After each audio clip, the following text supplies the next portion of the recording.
Estamos de vuelta en ADN Hoy. Tenemos ya en la línea al ex ministro Francisco Vidal. Señor Vidal, buenos días. Muy buenos días, ciudadanos. Gracias por atender nuestra llamada para analizar el resultado del plebiscito y lo que viene. ¿Qué lectura hace usted? Y le apelo a su capacidad de autocrítica frente a una votación que fue muy abrumadora, muy mayoritaria, pero donde cabe pensar que las fuerzas políticas estuvieron a la altura. No, lo que vivimos ayer es el triunfo de la ciudadanía, no de los partidos. Hay un símbolo, ¿no? Ayer 25 de octubre, el plebiscito, exactamente un año antes, la marcha más grande de Chile. Ese es el origen del plebiscito de ayer, la ciudadanía. La tarea de los partidos fue transformar, canalizar, institucionalizar, pero no es el triunfo de ayer obra de los partidos, es la ciudadanía. Ya, lo que pasa es que ahí mucha gente ve los medios, ¿no es cierto?, y los comandos del apruebo, y ve a los dirigentes de los partidos, a los presidentes de partidos, a los parlamentarios, a los presidenciables, entre los cuales usted se cuenta, o prepresidenciables, y cabe la pregunta, a ver, ¿y estos señores, qué tienen que ver con mi voto? ¿Siente usted eso? ¿Lo siente como una interpelación? ¿Qué trabajo corresponde entonces hacer en respuesta a esa sensación de la gente? Yo creo que la sensación existe, pero no hay otra alternativa, Mauricio, en un sistema democrático, que el sistema de partidos y los movimientos sociales canalicen a la ciudadanía, porque si no sería imposible. Es decir, la demanda ciudadana del octubre no tenía otra alternativa que lo que pasó ayer. Sin la institucionalización de esa demanda, es cualquier cosa, ¿no? No hubiéramos tenido plebiscito, sin reforma constitucional. Y el plebiscito se hace en Chile a través de una reforma constitucional, que es lo que ocurrió. Exacto, pero Francisco, lo interrumpo por lo siguiente. Buenos días, ciudadano. ¿Cómo le va? Muy bien. Lo veo muy entusiasmado, lo escucho. Era que no. Era que no, claramente. Oiga, pero una consulta, porque fíjese usted que usted ha entrado en la carrera presidencial, digamos, ¿no? O sea, por lo menos ya inició...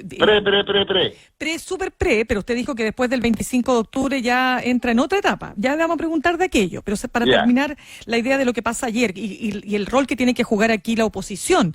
Cuando uno ve que hay 4 comandos del apruebo que celebran de manera fragmentada, separada ayer, entendiendo que este es el triunfo de la ciudadanía tal como usted dice, pero cuando usted tiene un sector político que en toda su unidad, si en algo hubo unidad, comillas digo, en que estaban todos de acuerdo por el apruebo, a diferencia del oficialismo que estuvo dividido entre el apruebo y el rechazo.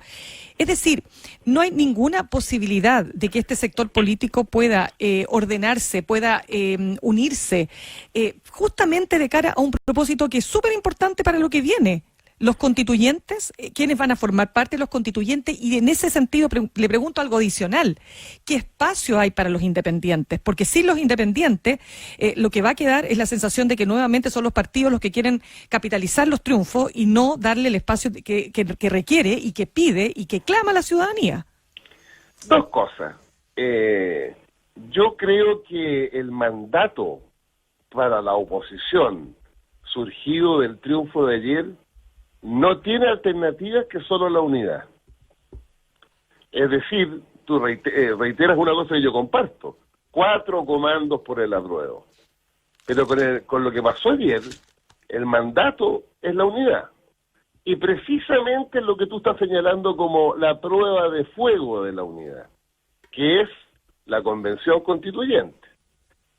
Es decir, a partir de hoy día, los partidos, si recibieron el mandato, no le queda más alternativa que levantar una sola lista de constituyentes. ¿Y podrán hacerlo? Si no hay una sola lista de constituyentes, es una bofetada a lo que pasó ayer por parte de la ciudadanía. Porque la ciudadanía lo que reclamó ayer es una nueva constitución. Esa nueva constitución es para hacer cambio. La gente vota una nueva constitución no para cambiar la firma. Es porque quiere un Chile distinto, un nuevo pacto institucional, social, económico, tributario. Para que eso ocurra, tienes que tener la mayoría que está por los cambios en esa convención constituyente. Para que esa convención constituyente tenga mayoría y refleje cual espejo el porcentaje y el triunfo de ayer, tiene que llevar una sola lista de constituyentes. ¿Se podrá? Si lleva Eso es lo que dos, le pregunto. 3 o más, resulta que los que queremos una nueva constitución con Estado Social de Derecho, al ir divididos, vamos a ser menos que los que no quieren un nuevo Estado Social de Derecho. ¿Pero de qué depende aquello? Perdona, Mauricio, y no me ha contestado la pregunta de los independientes. ¿Cómo van los Te independientes lo dije ahí? al tiro. Los independientes esta semana es clave en el Senado, porque ya la Cámara aprobó que se conformen listas de independientes y que puedan pactar con las listas de partido. Entonces, el Senado tiene la palabra a partir de mañana. ¿Qué posibilidad hay de que eso realmente abra ese cupo a los independientes, considerando que cuando hay unidad, porque usted, a ver, despejemos primero una cosa, cuando usted habla de una sola lista de constituyentes, ¿es una lista incluyendo al Frente Amplio y al Partido Comunista? Todos Ya. todos unidos. ¿Usted lo ve factible? Bueno, hasta el sábado no lo veía posible. No lo Desde veía ayer- posible. Desde ayer, si tú no escuchas esa demanda ciudadana por cambios, y esos cambios requieren unidad, bueno, habría que cerrar la puerta nomás, pues, Ya, es y que apagar la luz. si ahora es factible, la pregunta es, cuando se articulan pactos unitarios a nivel político, ¿no se disminuyen las posibilidades de que entren los independientes? Por mucho que se legisle para establecer la posibilidad de que pacten, porque finalmente cuando hay que armar las plantillas y están todos de acuerdo en armar una sola plantilla, ahí el tira y afloja en las cúpulas de los partidos y en los que negocian es pero de cuero diablo. Pero Entonces, hay una salida, Mauricio, ¿cuál? que es, dado el sistema electoral proporcional, tú podrías tener una sola lista de partidos que a su vez llevan independientes, pero en paralelo, en pacto, podrías tener una lista completamente independiente a nivel nacional. Pero como la ley, lo que falta en el Senado, permitiría el pacto, significa que esa lista de independientes suma a la lista de partido. ¿Me sigues? Ya, y ahí habría un incentivo entonces a incorporarlo para después sumar los votos también. Exacto, porque si la lista independiente va en paralelo, en los hechos es llevar dos listas. Claro. Estoy suponiendo, obviamente, a los independientes que están por la nueva Constitución, porque ayer votaron a prueba, obvio, ¿no? Claro, de todas maneras. Ahora, Francisco Vidal, usted le preguntaba un poco antes de entrar en estos temas, ¿no?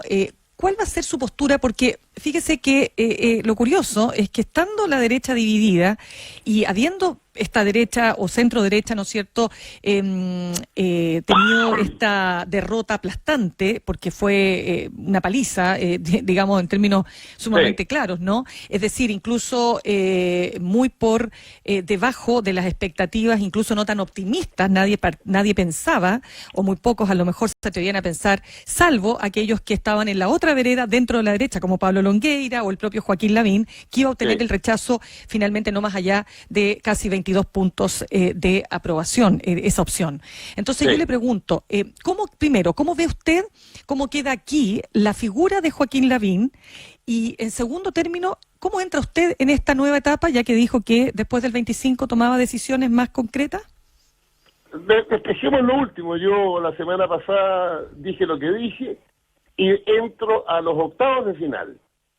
Es decir, yo creo que en enero el Partido por la Democracia, donde el cual yo milito y soy vicepresidente, va a tomar una decisión.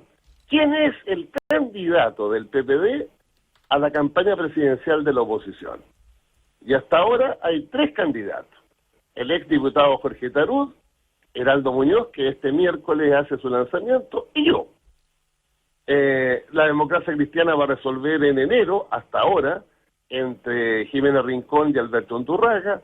Los socialistas tendrán que decidir también entre Carlos Monte y José Miguel Insulza, y así sucesivamente.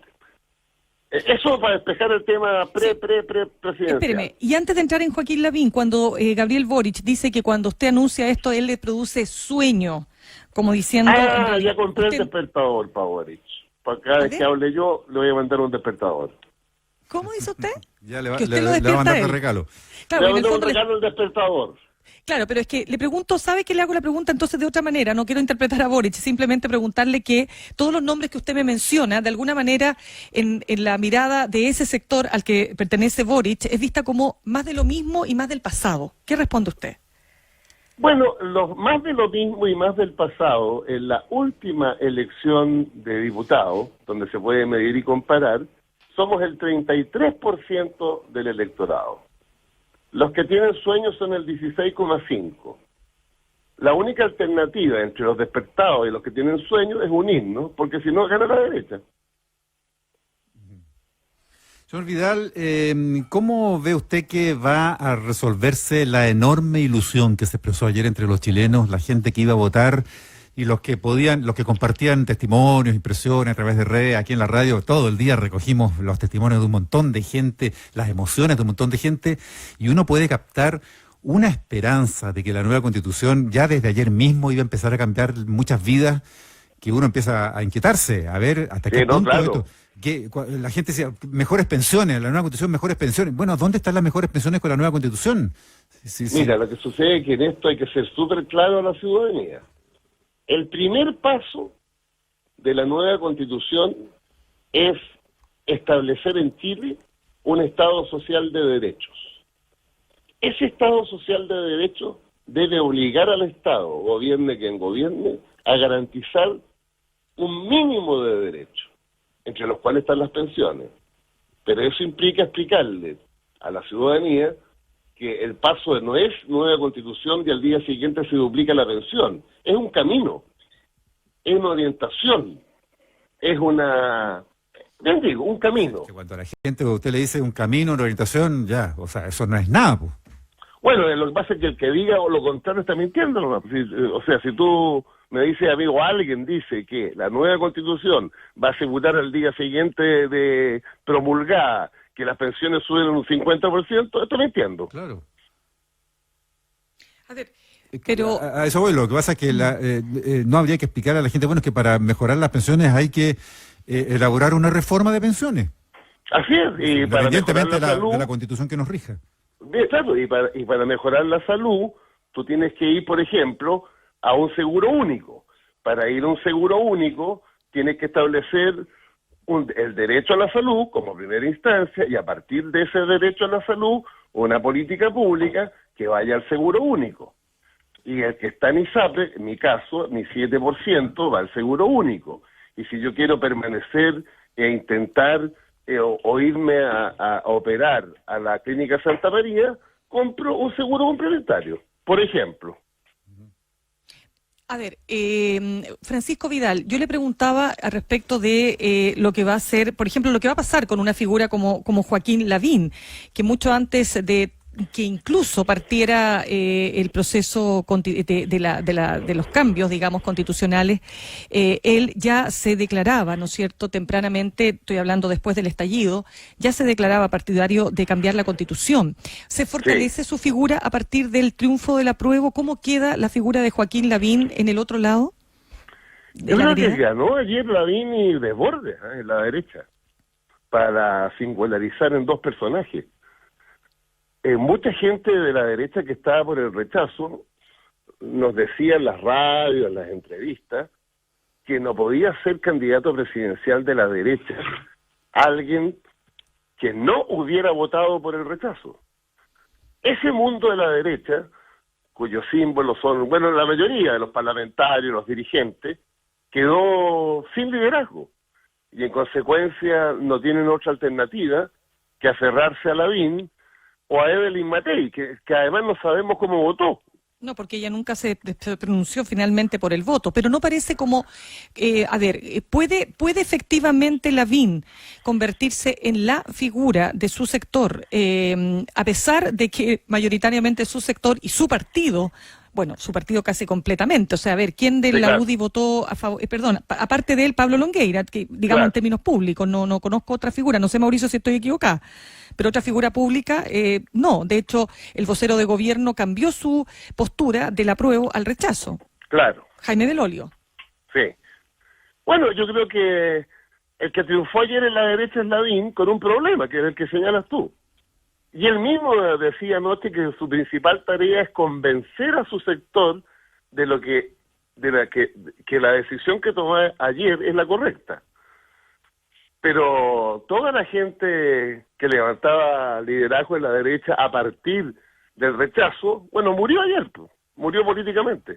Y la postura y lo que tendría que hacer el presidente Sebastián Piñera a partir de este minuto, en lo que ya va haciendo, digamos, los descuentos de su gobierno. Algunos ya empiezan a hablar del síndrome del pato cojo. Él ayer decía en en un discurso que pronuncia, ¿no es cierto?, una vez que se conocen los resultados, que hasta ahora la Constitución nos ha dividido, dando cuenta de la importancia que había tenido que se impusiera finalmente la democracia. ¿En qué pie queda el presidente Sebastián Piñera, Francisco Vidal? Bueno, en los 18 meses que le restan, yo creo que este va a ser un gobierno esencialmente de administración, y el espacio de acción que le queda en algunos temas fundamentales es resolver sus contradicciones, ponerse de acuerdo con nosotros en la oposición y sacar adelante algunos proyectos emblemáticos, como por ejemplo la reforma previsional.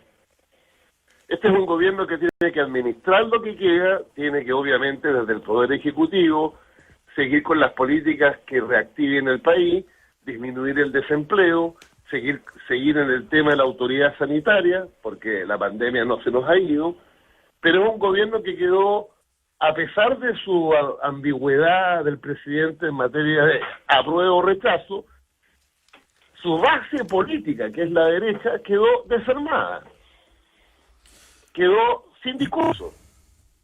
Y lo otro, que es parte de la vida, es que un gobierno a 18 meses, con una aprobación del 15, el 20%, con una coalición política que mayoritariamente fue derrotada, no le queda otra que administrar y, de acuerdo con la oposición, sacar algunas reformas pendientes, siendo la más importante la reforma de pensiones. Bien, Francisco Vidal, ex ministro de varias carteras políticas, precandidato presidencial en octavos de final. Gracias por conversar con ADN hoy. No, gracias Muchas a ustedes, gracias. que estén muy bien.